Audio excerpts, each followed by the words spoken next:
Bienvenidos a Nostalgia Reflexiva. Aquí recordamos las caricaturas de nuestra infancia, pero no solo para revivirlas, sino para entender los mensajes que ignoramos, porque a veces, detrás de una historia animada, hay más verdad de la que imaginamos. Kik había modificado su bicicleta y decidió lanzarse desde las escaleras para alcanzar la máxima velocidad posible. Sus padres se asustaron al verlo, y Kendall del impacto terminó cayendo en la casa del árbol de uno de los chicos que no podía creer que hubiera una niña ahí. Kik tomó la rampa con precisión, ganó más impulso con una portería colocada en el camino y salió disparado directo por el desagüe. Al otro lado, Gunther medía el tiempo con emoción. Kik rompió su propio récord, pero el aterrizaje no fue nada elegante.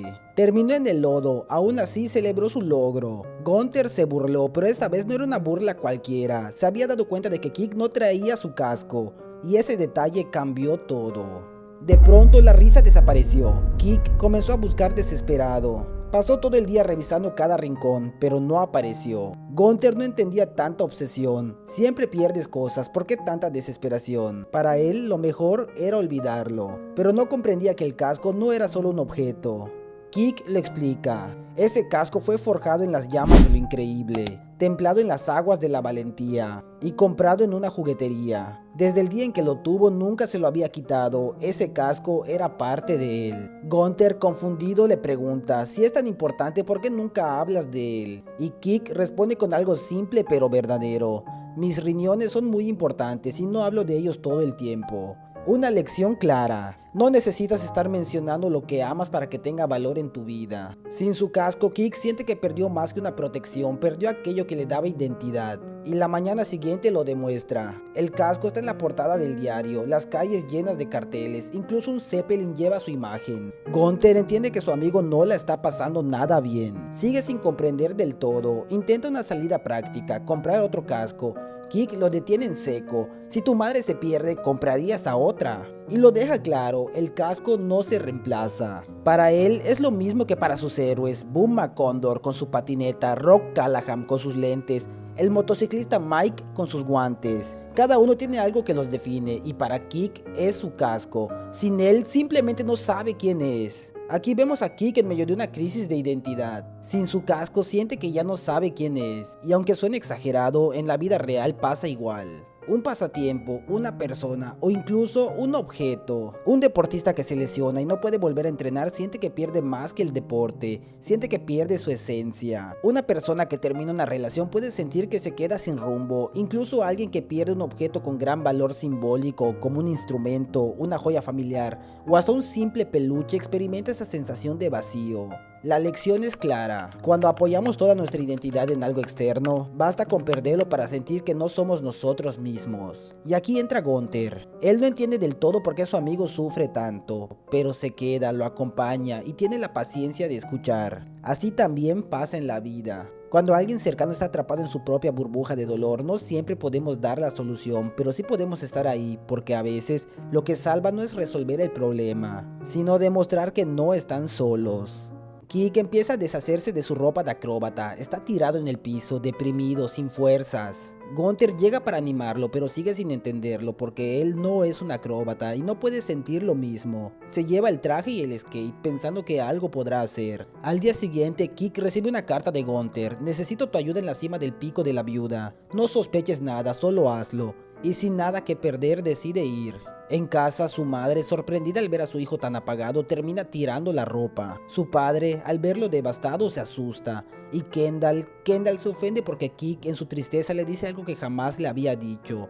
Lindo suéter. Un cumplido tan fuera de lugar que la deja desconcertada. En el pico de la viuda, Gunther revela su plan. No quiere ser acróbata, solo quiere convencer a su amigo de regresar a lo que siempre fue. Pero Kik no tiene ganas hasta que aparece Bill Stumps. Fuerte, imponente, un hombre que ha perdido un brazo. El chico le confiesa que sin casco no puede seguir. Billy comparte su historia. Él también perdió algo que creía indispensable. Kik supone que habla de su brazo, pero no. Habla de un adorno de herradura que un caballo le robó en 1982. Lo perdió, sufrió y le tomó tiempo recuperarse. Y entonces suelta la lección. A veces tienes que hacer lo que tienes que hacer. No se trata de lo que pierdes, sino de lo que tienes dentro. Convencido, Gunther improvisa. Le pone un bote de basura en la cabeza como casco, lo empuja cuesta abajo y Kick desciende sin control. Parece condenado hasta que logra estabilizarse con una rama. Recupera la sonrisa, vuelve a hacer su pose, ha regresado. El aterrizaje nuevamente no es el mejor, pero se siente vivo de nuevo. Se pregunta cómo Billy estuvo en la cima del pico de la viuda justo cuando más lo necesitaba. La respuesta es simple, porque tiene el mejor amigo posible. Gunther nunca lo dejó solo. Kick ya lo tiene claro. Él es Kick Butowski, medio doble de riesgo, y aunque ha vuelto a ser quien era, siente que debe despedirse de su casco perdido. Gunther lo ayuda con un ritual vikingo, un barco en llamas que se aleja por el agua, pero se detiene en seco, algo lo bloquea. Cuando Gunther se acerca, lo encuentra, es el casco, está a punto de tirarlo como si fuera un estorbo, pero Kick lo detiene. La felicidad lo inunda, pudo haber seguido adelante sin él, pero reencontrarlo es inexplicable. Kendall vuelve a buscar otro halago por su suéter, pero ahora que Kick tiene su casco no hay nada más que importe. Ella se marcha molesta y él, al ponerse su casco, vuelve al 100%. Ha recuperado no solo su identidad, sino la certeza de quién es. Como Kick podemos tener una identidad tan marcada que se nos hace imposible ocultar cuando estamos mal. Aún así, muchas veces reaccionamos igual. Nos encerramos en nuestra propia burbuja de dolor, ignorando cualquier apoyo, actuando con una aparente despreocupación, como si ya nada importara. Y en ese estado, lo que hacemos no nace de la motivación, sino del compromiso, del simple no quedar mal.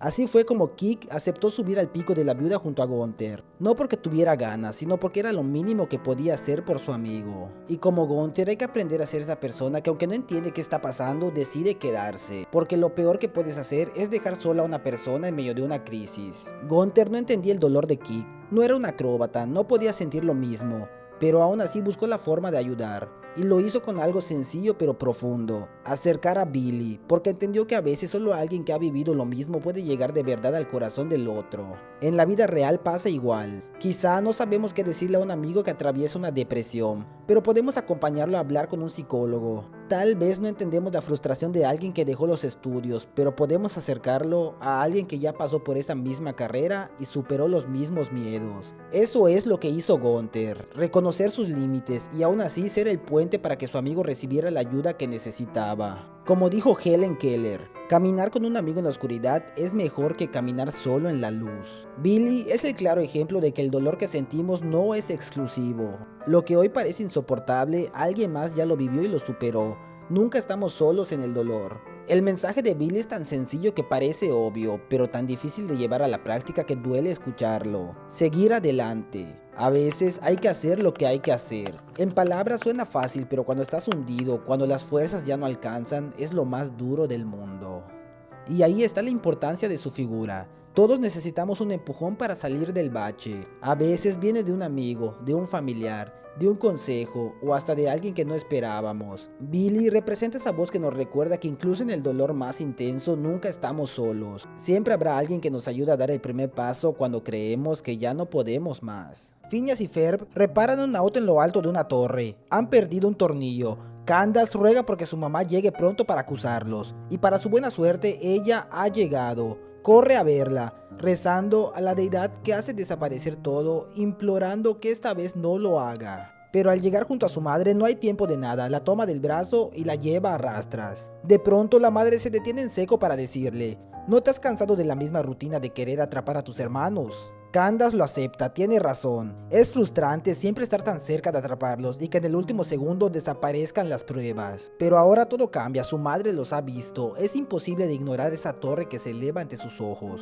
Candace no lo puede creer. Phineas y Ferb han modificado el auto de su madre para crear el auto volador del futuro. Ella cree que es peligroso, pero los chicos explican que han creado cascos invisibles. Aún enojada, la madre reclama que lo hicieron sin permiso. Los hermanos, sin embargo, tienen los papeles en orden. Pero ella no se refería al permiso de construcción, sino al suyo. Y una vez más, los chicos tienen razón. Pidieron permiso y se les concedió. La madre pensó que hablaban de uno de sus juguetes. Ahora están en graves problemas. Phineas menciona que hacen cosas así todos los días. Y entonces todo lo que Candace decía resultó ser verdad. Su madre llora por haberse burlado de ella frente a sus amigas, creyendo que solo alucinaba. Ahora entiende lo valiosa que es Candace como hija. La chica está feliz, se pregunta cuál será el castigo. Sin teléfono una semana, confiscar sus herramientas, perder su lugar en el consejo de la ciudad. El padre opina que no han hecho daño hasta que el tornillo del principio aparece. Sin él, la torre colapsa, destruyendo parte de la casa.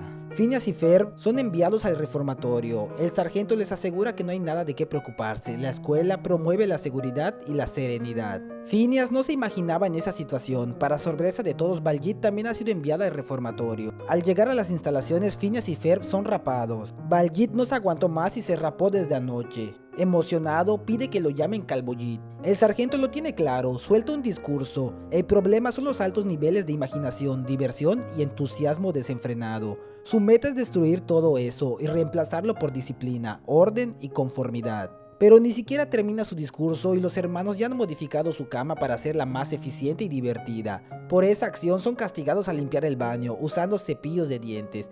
Phineas señala que no es eficiente, pero el sargento responde que ese es el caso. Luego intentan crear música y el sargento les dice que también está prohibido. Phineas suelta una verdad muy real: no puedes complacer a todos. Mientras tanto, Candace se desahoga con Stacy, cree que los extraña. Hay algo en su relación que nota hasta ahora, y como cuando se sentía triste, ellos siempre estuvieron ahí, nunca la dejaron fuera de sus planes, vivieron momentos felices porque, al final, simplemente son sus hermanitos. Intenta ver televisión para distraerse, pero pasan un documental sobre el reformatorio, donde se menciona que les prohíben pensar. Candace ve a sus hermanos en una terrible situación y entiende, ellos no pertenecen a un lugar como ese. Jeremy llega y ella se pregunta cómo entró. La respuesta es fácil, hay un enorme hueco que Phineas y Ferb habrían reparado si siguieran ahí.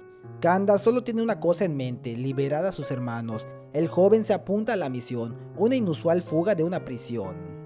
En todo el verano, Candace vivió para un solo propósito: atrapar a sus hermanos. Falló tantas veces que terminó creyendo en una deidad que borraba las pruebas antes de que su madre llegara. Esta vez fue distinto, su madre lo vio y con eso algo se rompió. Las lágrimas no eran por un auto volador, eran por el peso de los días en los que pensó que su hija exageraba, o peor, que estaba perdiendo la razón. Se había reído de ella con sus amigas y ahora esa culpa quemaba por dentro. Candace por fin sentía el respaldo que siempre soñó, pero llegó junto a una decisión bastante dura: enviar a sus hermanos al reformatorio. La madre no lo dijo, pero lo llevaba en el corazón. Quería hijos que fueran tranquilos, obedientes, sin esa chispa que los metía en problemas. En el reformatorio los hermanos no dañaban nada. Intentaban mejorar las camas, aligerar el trabajo, pero ahí la creatividad estaba prohibida y la prohibición se sentía como un frío constante. Candace empezó a notar un vacío extraño, recordó momentos simples, las risas compartidas, la forma en que nunca la dejaban afuera. Era ese tipo de cariño que uno no mide hasta que lo pierde. Entonces lo entendió, no podía dejarlos ahí, no después de haber descubierto cuánto significaban para ella. Phineas y Ferb pasan por un auténtico lavado de cerebro. Les repiten una y otra vez que la creatividad y la imaginación son peligrosas, y poco a poco empiezan a creerlo. Baljeet sufre el mismo proceso, pero lo lleva con una extraña tranquilidad.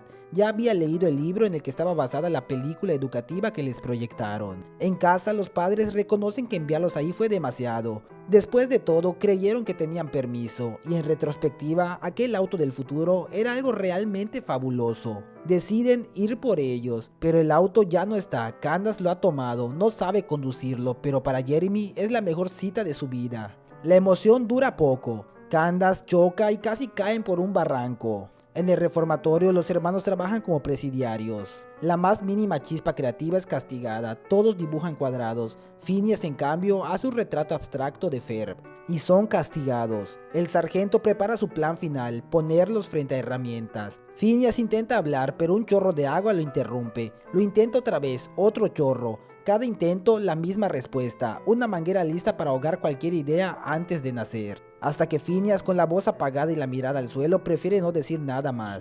El sargento lo ha logrado, los ha roto. Candace y Jeremy llegan al reformatorio, pero el sargento no los dejará ir hasta que acabe el verano. Ella decide actuar como sus hermanos. Primero, un caballo de Troya con figuras de madera de sí mismos. Fracaso total. Luego lo mismo con una estatua gigante del sargento.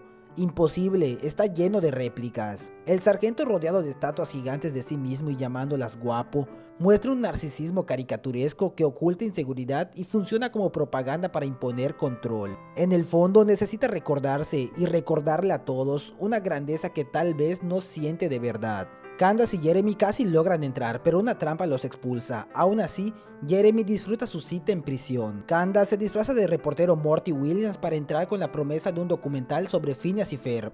El sargento acepta, orgulloso de su gran logro, haber convertido a chicos curiosos y divertidos en máquinas obedientes y sin sentimientos. Al verlos, Candace les pide que corran, pero no reaccionan. La chica finge que todo era una prueba y engaña al sargento con una trampa de ego. Le propone tener protagonismo, pero para eso debe taparse los oídos, hacer ruido y esconderse en un armario. Luego insiste, es momento de escapar. Phineas con voz robótica responde, eso está mal. Sin tiempo, Candace y Jeremy cargan a los chicos y huyen. Los padres ven la escena confundidos, creyendo que Morty Williams escapa con sus hijos. La seguridad del lugar se activa como si fuera una prisión de alta seguridad. Los chicos llegan al auto. Candace le pide a Phineas que lo repare, pero se niega. Ahora cree que construir a temprana edad es peligroso. Candace accidentalmente lanza el vehículo por un barranco. Intenta que los chicos fabriquen un puente. Nada, la creatividad sigue prohibida. Consumida por la culpa, les dice que la imaginación no es mala, que estaba orgullosa de todo lo que hacían. Se lamenta por sus actos, y esas palabras logran despertar algo en Phineas y Ferb. Pero ya es tarde, el sargento los tiene acorralados, hasta que un temblor sacude el suelo. De la tierra emerge una araña robótica gigante, y sobre ella, Perry pelea con Duffersmith. Candace no puede creerlo, Perry tiene sombrero. La araña empuja al sargento con una de sus patas. La escena se vuelve más extraña. Phineas y Ferb hacen malabares con banderillas. Sus padres llegan, pero hablan con la voz de Baljeet, y luego son marionetas controladas por el mismo Baljeet, quien a su vez es controlado por una cebra. Candace no entiende nada. Jeremy se arrodilla y le pide matrimonio. Para ella es su sueño hecho realidad, y ahí lo comprende todo.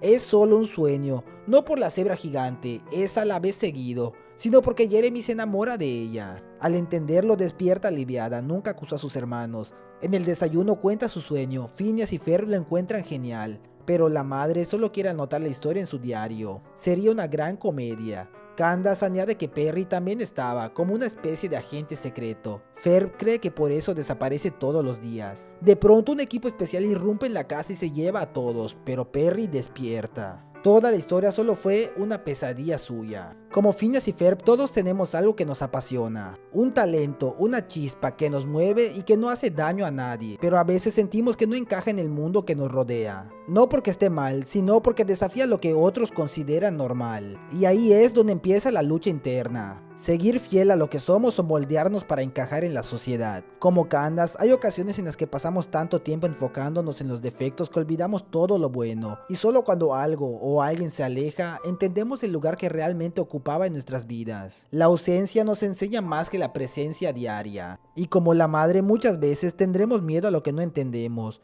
Lo juzgaremos sin conocerlo e incluso podemos llegar a sentir rencor hacia aquello que nos incomoda. Pero basta con darle una oportunidad para descubrir que no todo es malo siempre. La comprensión puede transformar el miedo en respeto y el respeto en admiración. El sargento no es solo un personaje, es la representación de esos sistemas que buscan moldearnos para encajar en la sociedad. Que ven lo diferente como un riesgo y lo creativo como algo que no saben manejar. No siempre lo hacen desde la maldad. Eso es el reflejo de un mundo que teme perder el control. Y la escena de la manguera lo deja claro. No siempre frenan una idea con un golpe directo. La interrumpen tantas veces que uno mismo empieza a creer que no vale la pena intentarlo. Esa es la forma más silenciosa de romper la creatividad. Por eso, mientras seas feliz con lo que hagas y no lastime a nadie, no dejes que las circunstancias, los miedos ajenos o las reglas injustas te hagan olvidar aquello en lo que realmente eres bueno, porque esa parte de ti es la que hace que tu historia valga la pena. ¿Qué tan difícil es cuidar de alguien que no quiere ser protegido? Dipper cargó con ese peso cuando Mabel consiguió un nuevo novio. Antes de empezar, te agradecería de corazón que te suscribieras al canal y compartieras este video para poder llegar a más personas. Al final estará la reflexión y si te gusta el contenido, tu like ayuda inmensamente. Dipper y Mabel son perseguidos por un monstruo gigantesco. En medio del caos se presentan. Para ellos, las vacaciones no son sinónimo de calma, sino de caos y misterio. Un árbol les es lanzado, están por estrellarse y el relato se detiene para mostrar cómo llegaron a ese punto. Durante el verano sus padres los enviaron al norte, al pueblo de Gravity Falls, a vivir con su enigmático tío Stan. Mabel, optimista por naturaleza, ve luz en todo. Dipper, en cambio, lucha por adaptarse y su tío no facilita las cosas. Ha convertido su hogar en una trampa para turistas llamada la Cabaña del Misterio, donde lo más misterioso es cómo logra engañar a tanta gente. Los hermanos están destinados a pasar todo el verano trabajando en la tienda, atrapados en la monotonía, o eso creían. Mabel, decidida a vivir un romance de verano, le envía una carta a un chico preguntándole si le gusta. Dipper intenta comprenderla. Está en la etapa del amor, pero su actitud raya en lo delirante. Coquetea con cada chico del pueblo, buscando conexiones que no existen. Aún así, conserva la esperanza. El amor de su vida podría entrar en cualquier momento. Aunque el único que entra es Stan, con una nueva tarea: colgar carteles en la parte más fea del bosque. Sus, que se encontraba cerca, se niega, aunque nadie se lo ha pedido. Wendy también rechaza el trabajo, así que le toca a Dipper. Pero algo en ese bosque no está bien, lo siente, incluso los mosquitos parecen advertirle. Picándolo han formado la palabra cuidado. Stan intenta calmarlo, diciéndole que los monstruos son inventos para atraer turistas. Dipper inicia su tarea, pero al colocar el último cartel descubre que el árbol es metálico. Dentro hay una palanca y tras ella un libro oculto. Un diario que documenta los secretos de Gravity Falls, con dos advertencias claras: no confíes en nadie y esconde el libro antes de que él lo encuentre. Mabel lo interrumpe emocionada, tiene una cita. Dipper quiere compartir su hallazgo, pero ella solo piensa en su nuevo romance. Conseguido en apenas media hora, Stan aparece y Dipper esconde el libro rápidamente, fingiendo leer una revista titulada Cadenas para hombres maduros. Stan, sin inmutarse, comenta que es una buena edición. Más tarde, Mabel presenta a su novio, un chico extraño, desalineado, que afirma llamarse normalmente. Mabel lo corrige, se llama Norman. Dipper nota que parece que sangra, pero Norman asegura que solo jalea. Algo no encaja, este chico se parece demasiado a una criatura descrita en el diario. Dipper entra en pánico, ¿será un zombie? Observa cómo Norman se acerca a Mabel, parece que la va a atacar, pero solo le entrega un collar de flores. Dipper habla consigo mismo, o eso cree. Sus ha estado escuchándolo y con su sabiduría críptica le lanza una pregunta: ¿cuántos cerebros le has visto comer? También él ha visto cosas extrañas, como un cartero que parece hombre lobo, pero la aconseja: antes de acusar, consigue pruebas, de lo contrario parecerás un loco. La sabiduría de Sus es tanto una bendición como una condena. Dipper se lanza en busca de evidencia. Norman es torpe, no atrapa un frisbee, rompe una puerta, cae en una tumba y sale como un muerto viviente. Con eso, Dipper cree tener pruebas suficientes y confronta a Mabel. Ella, feliz, le muestra una supuesta marca de beso, pero solo bromea, fue un accidente practicando. Dipper insiste, Norman no es lo que parece. Mabel, entusiasmada, cree que quizás sea un vampiro. Dipper le muestra el libro, aunque por error le enseña una página de gnomos. Mabel se asquea, él aclara que se confundió, que en realidad quería mostrarle un zombie. Dipper menciona su andar, su aspecto y que nunca parpadea. Mabel lo defiende, quizás lo hace cuando tú parpadeas. Dipper le ruega que no confíe en nadie, pero ella, harta, le deja hablando solo. Tiene una cita y debe estar adorable, no soportará más historias extrañas. Dipper revisa sus pruebas y ahí está. En un video a Norman se le cae la mano, esa es la prueba, corre a buscar ayuda. Stan no escucha, está ocupado enseñando una roca con forma de cara. Wendy sí le cree, le da la llave del carrito. Sus también apoya, entregándole una pala. Dipper ya no está solo. Mientras tanto, Mabel y Norman caminan. Él tiene algo que confesar. Mabel espera oír algo sobrenatural. Norman abre su chaqueta y debajo hay 5 gnomos. Le piden que no se asuste, que pueden explicarlo. Mabel está atónita. Los gnomos quieren que sea su reina. Le proponen matrimonio. Ella se niega. Casarse con gnomos es raro. Ellos lo aceptan. Pero como no la tendrán, optan por secuestrarla. Dipper llega justo a tiempo, aún cree que Norman es un zombie, pero al ver a los gnomos se pregunta qué está pasando. Mabel se defiende como puede. Dipper revisa el libro, la debilidad de los gnomos es desconocida. Ellos han atado a la chica, el líder insiste. No hay problema, solo debe casarse con 1000 gnomos y reinar eternamente. Dipper los enfrenta y libera a Mabel. Los gnomos se fusionan en un monstruo gigantesco y los persiguen. Disparan gnomos como proyectiles, uno se le pega a la cara a Dipper, pero Mabel lo golpea con fuerza. El monstruo lanza un árbol que los hace volcar. Stan sigue estafando turistas mientras un verdadero misterio se desata afuera. Acorralados, Mabel acepta su destino. Dipper no piensa rendirse, ella le pide confiar. Se entrega a los gnomos, el líder baja con un anillo. Mabel pide un beso y entonces usa el soplador de hojas para atraparlo. 1 por engañarla, 2 por mentirle, 3 por meterse con su hermano. Ambos lo lanzan y el monstruo es destruido. Los gnomos huyen, uno se enreda en plástico y una cabra se lo lleva. Mabel, decepcionada, admite que su primer novio fue un montón de gnomos, pero Dipper le sonríe. Quizá el próximo sea un vampiro. Le ofrece lo que llama un penoso abrazo familiar con palmada. Stan, notando el agotamiento, los deja tomar algo de la tienda. Dipper elige una gorra, Mabel un garfio volador. Dipper anota en el diario: aquí dice que no hay nadie en quien confiar, hasta que peleas con 100 gnomos y descubres que ella siempre cuidará tu espalda. Y concluye: nuestro tío dice que no hay nada raro en este pueblo, pero quién sabe qué otros misterios se esconden.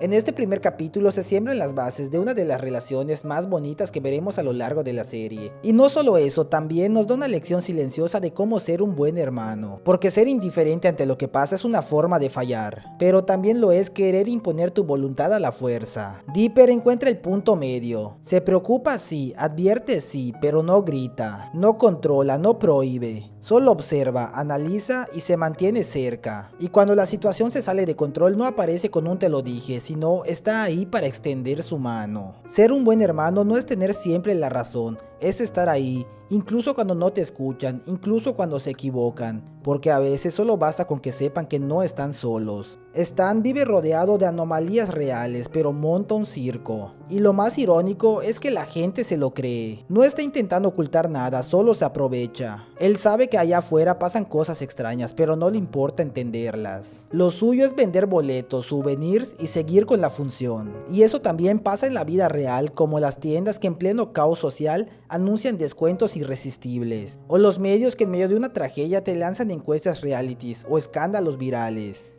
No están ocultando la verdad, solo saben que es más fácil venderte distracción que incomodarte con lo real. Como dijo Friedrich Nietzsche, a veces la gente no quiere escuchar la verdad porque no quiere que sus ilusiones se destruyan. Recuerda, las relaciones entre hermanos pueden ser una de las cosas más bellas del mundo, pero también una de las más volátiles. Hay líneas que no se deben cruzar, como imponer o herir desde el juicio, pero tampoco hay que caer en lo opuesto: el silencio, el desinterés, la indiferencia. El equilibrio está en cuidar sin controlar, en acompañar sin invadir, en entender que no se trata de tener todas las respuestas, sino de estar ahí cuando haga falta. Dipper y Mabel no lo hicieron perfecto, discutieron, se confundieron, se alejaron un poco, pero cuando llegó el momento se eligieron, y eso en cualquier relación lo cambia todo. ¿Qué pasaría si un día te dijeran que el mundo estaría mejor sin ti? Eso escuchó Carlitos y lo llevó a descubrir cómo sería la vida de todos en un mundo donde él nunca había existido. Si alguna vez sentiste que estas historias también hablan de ti, acompáñame con tu like y suscripción.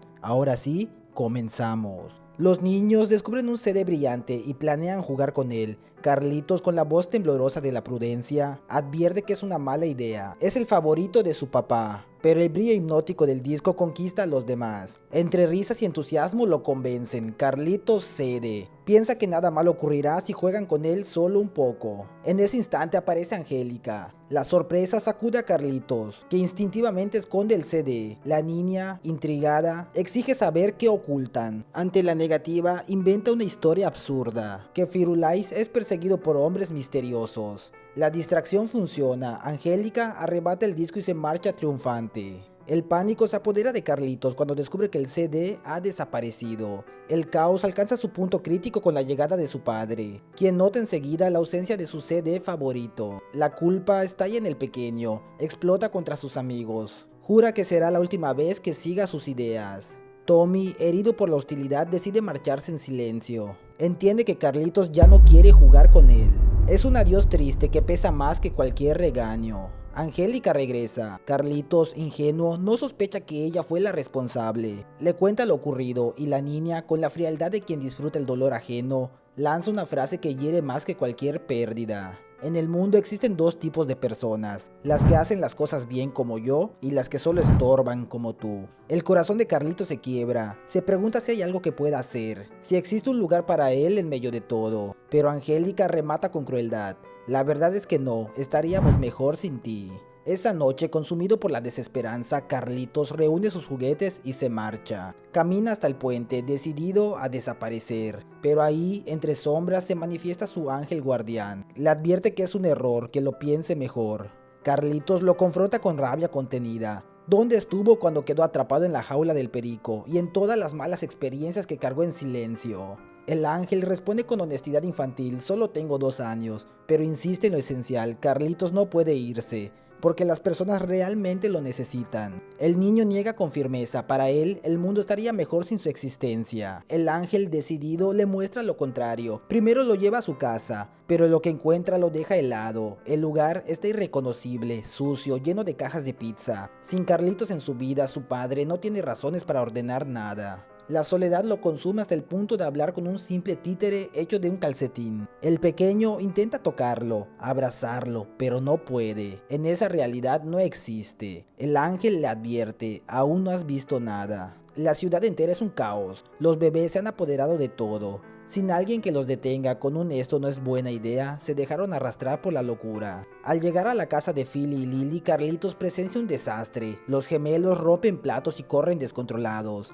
mientras sus padres lloran impotentes. Entonces aparece Carlos, el padre de Carlitos, y al verlo entrar, los padres de los gemelos, desesperados, le suplican un consejo sobre cómo controlar a sus hijos. Pero Carlos solo responde con tristeza: desearía tener un hijo, sin importar lo problemático que fuera. Todos lloran en la habitación. El viaje aún no termina. Falta la casa de Tommy. Tommy está afuera, abandonado, perdido. Carlitos no entiende qué ocurrió hasta que el ángel le explica. Angélica gritó hasta salirse con la suya, arrebatándole todo, incluso a sus padres. Lo que ve a continuación lo estremece. Los padres de Tommy no paran de hacer galletas, agotados, esclavizados por los caprichos de su sobrina. Angélica ha ganado tanto que incluso su cuerpo refleja el exceso, subida de peso y colmada de poder. Tommy, reducido a un niño sin fuerzas, le ruega por una migaja de galleta. Ella se niega con crueldad. Si te doy a ti, tendría que darle a todos. El pequeño solo conserva una sonaja rota, su último tesoro, pero Angélica también se lo arrebata, no para usarla, sino para tirarla con desprecio en una pila de juguetes.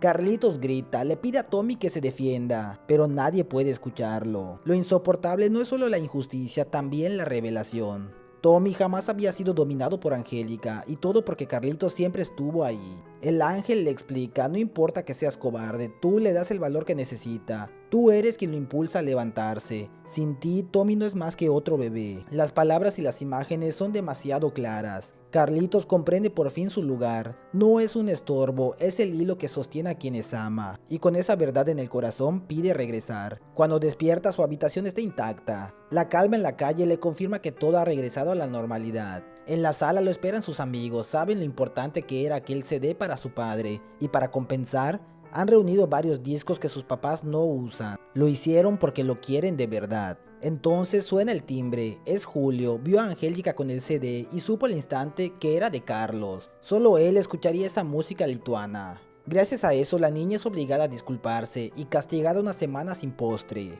Los niños se sorprenden, pero Tommy no. Él siempre lo supo. No quién había tomado el disco, sino algo mucho más importante, que Carlitos nunca fue el culpable. Y esa certeza, después de todo lo visto, vale más que cualquier tesoro. Sentir que no importamos puede doler más que cualquier herida física. Y lo curioso es que ese valor que tanto buscamos no siempre lo encontramos en nuestra presencia, sino en qué pasaría si dejáramos de estar. Carlitos lo vivió en carne propia. Su papá hundido en la soledad, sus amigos perdidos en el caos y Tommy convertido en una sombra de sí mismo. Lo que él consideraba debilidad, ser temeroso, ser el que duda, era en realidad lo que mantenía todo en pie. Y eso es real también en nuestras vidas. ¿Cuántas veces alguien en la familia siente que no aporta nada? Hasta que un día falta y todo se siente vacío. El valor que tenemos no siempre brilla en lo visible. Está en esos hilos invisibles que sostienen a quienes queremos, aunque ni nosotros mismos lo notemos. En la vida no necesitamos que alguien nos muestre cómo sería el mundo sin nosotros. Basta con detenernos un momento y mirar lo que dejamos atrás. Un lugar vacío en la mesa, una cama desordenada, una risa que ya no se escucha. Son huellas que revelan lo que somos, aunque lo ignoremos. El error más común está en pensar que nuestro valor depende de grandes logros. En realidad, lo que sostiene a los demás y lo que sostiene al mundo son los gestos que damos por insignificantes. Una mirada, una rutina, una presencia. La verdad es simple y profunda, no somos un estorbo, nuestra existencia, incluso en silencio, cambia más de lo que alcanzamos a ver. Si llegaste hasta el final te lo agradezco de corazón. Recuerda que tu like y suscripción ayuda más de lo que imaginas a nuestro pequeño canal. Y si algún día crece será únicamente por ustedes que decidieron quedarse. Por mi parte sería todo, yo soy Limber Sánchez y nos vemos el próximo viaje nostálgico.